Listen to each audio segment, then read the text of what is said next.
My MVP goes to writer-director J.T. Mollner.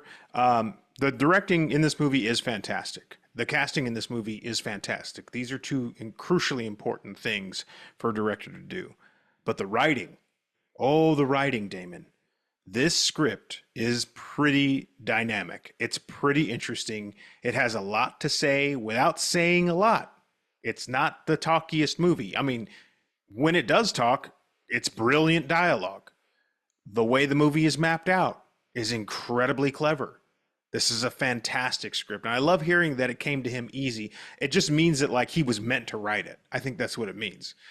He really put something on the paper that translated very well to screen. And I was in love with the dialogue. And you mentioned Quentin Tarantino, who I know is your favorite director, bar none. You know how I feel. I'm not like, I don't hate Quentin Tarantino. It's just, he's not my favorite thing in the world. What I loved that this very much did feel like a Quentin Tarantino movie, but also not at all like a Quentin Tarantino movie. JT Molner's voice is all over that script. It doesn't feel like he's doing a parody of Quentin Tarantino. That happens all the time with indie films, and they are insufferable. Okay, I don't love every Quentin Tarantino film, but when you try to be Tarantino, it's even worse. Like, just don't.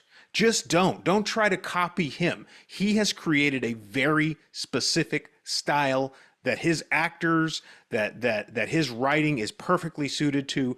Quentin Tarantino has created his own little biosphere in the film business, and you can play in that field when he's the one doing that writing.